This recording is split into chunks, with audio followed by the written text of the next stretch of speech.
इसमें रोशनी डालो। जय भीम। अभी हम लोग हैं जंतर मंतर पे और समय लगभग 7 बज गए हैं। जंतर मंतर पे हम क्यों हैं ये तो पूरे दिन से आपको सोशल मीडिया से पता लग ही गया होगा कि हम लोग जंतर मंतर पे क्यों हैं। एसएससी जीडी के बच्चे जो हैं आंदोलन कर रहे हैं, 11 महीने हो गए। बहनें भी हैं, भाई भी हैं, बहुत सारे नौजवान हैं। असम की बच्चियां हैं, छत्तीसगढ़ की हैं, झारखंड की हैं, उड़ीसा की हैं, बिहार की हैं, यूपी की हैं, दिल्ली की भी। तो मैं देश के किसी भी कोने में जाता हूं,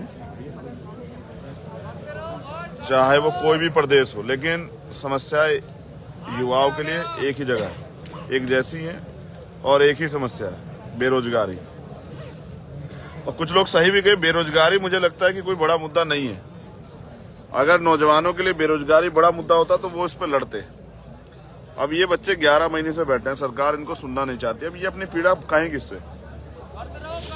अपने देश के गृह मंत्री से, प्राइम मिनिस्टर से, रक्षा मंत्री से, या किसी और?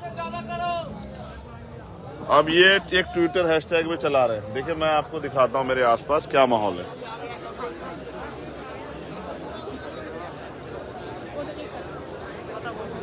ये देखिए, मेरे चारों तरफ है ये माहौल। आज मैं जो है कैमरामैन ही बना हुआ हूँ। हमारे आसपास दिल्ली पुलिस को पहरा दे रही है। तो बड़ी संख्या में नौजवान हैं जो तय करके आए कि वो वर्दी लिए बगैर जाएगा नहीं। ये एसएससी जीडी 2018 कांस्टेबल की भर्ती थी और इस भर्ती को, ये भर्ती प्रक्रिया 3 साल लगे इसको पूरी होने में। केंद्रीय गृह राज्य मंत्री कहें, गृह मंत्री खुद कहें संसद में कि 2 लाख वैकेंसी अभी हमारे पास रिक्त हैं। लगभग 54,000 बच्चे जो मेडिकल फिट हैं, यानी कि उन्होंने पहले रिटर्न का एग्जाम पास किया, फिर फिजिकल पास किया और फिर उसके बाद मेडिकल, यानी कि तीनों प्रक्रिया से गुजर के वो पास आउट। बस जरूरत है उनको नियुक्ति लेटर देने की और उनको ट्रेनिंग सेंटर भेजने की। लेकिन ये सरकार देना नहीं चाहती, इसलिए वो लोग यहाँ लड़ रहे हैं। आज सुबह से हम लोग शामिल हैं, उम्मीद कर रहे हैं कि इनकी मांग पे गवर्नमेंट कोई ठोस कदम उठाए और इनको रोजगार मिले। कुछ बहनें ऐसी हैं जिनके 13 महीने का बच्चा है, 14 महीने के बच्चे हैं, 3 साल के बच्चे हैं और बहुत सारी परेशानियां हैं उनकी। कुछ ऐसी बहनें जो अनमैरिड भी हैं, कुछ बच्चियों के बहनों के परिवार, माँ भी आई हुई है, पिताजी भी आए हुए हैं, कुछ के भाई आए हुए हैं साथ में। देश के युवा जो देश की रीढ़ है उसको कमजोर क्यों किया जा रहा है? क्या ये कोई साजिश है? या फिर कमजोर इसलिए किया जा रहा है कि देश का युवा जो है उसका चुनावी लाभ धर्म के रूप में भटका के लिया जाए? तो मैं यहाँ हूँ और देश में रहने वाले सभी नौजवानों से अपील करता हूँ कि युवा जो 60% आबादी, वो अपने हक की लड़ाई लड़ना सीखे। कब तक हम इस देश में जाति, धर्म, मजहब, इन सब चीजों में भटके देश की तरक्की से दूर रहेंगे और अपने जो योगदान है देश के प्रति, उसको कब तक हम उससे दूरी बना के रखेंगे, ये हमें सोचना पड़ेगा। अभी आंदोलन जारी है।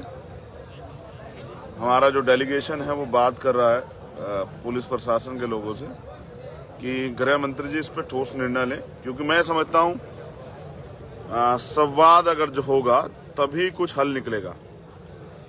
और संवाद इसलिए भी जरूरी है क्योंकि हमने पिछला आंदोलन देखा किसानों का, तो उनका संवाद हुआ बार बार, तो तब जाके कहीं एक बात पे आके वो सोल्यूशन निकला।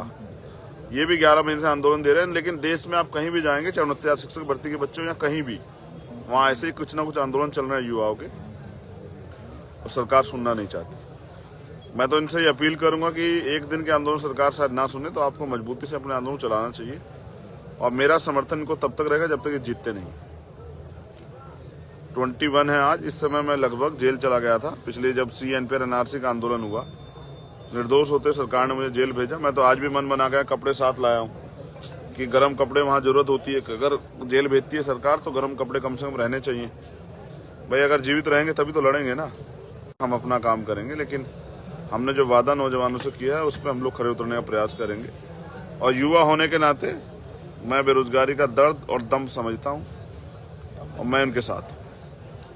देखते हैं आगे क्या होता है। आपको ट्विटर के माध्यम से या फिर सोशल मीडिया के माध्यम से, क्योंकि मेन स्ट्रीम मीडिया तो नहीं दिखाएगा।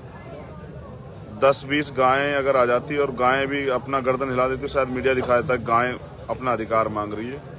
ये देश का युवा है जो हजारों की संख्या में आए, लेकिन इसके ये कड़कड़ाती ठंड में यहाँ आए हैं। समझ, इनको पता नहीं, लोगों को नहीं पता इन्होंने रोटी खाई नहीं खाई, लेकिन ये कोई मुद्दा नहीं है। लेकिन इसको मुद्दा बनाना पड़ेगा और देश के युवाओं को सुनना पड़ेगा, सरकार को भी, नेताओं को भी, और उन सब लोगों को जिनको युवा बेवकूफ नजर आता। मेरा प्रयास है कि युवा जाग जाए। बहुत बहुत धन्यवाद। जय भीम, जय भारत।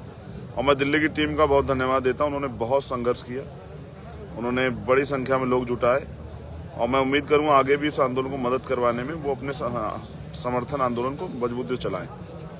तभी आप, इसलिए आंदोलन जीतेगा, तभी आपका मान सम्मान बढ़ेगा। बहुत बहुत धन्यवाद। जय भीम, जय भारत।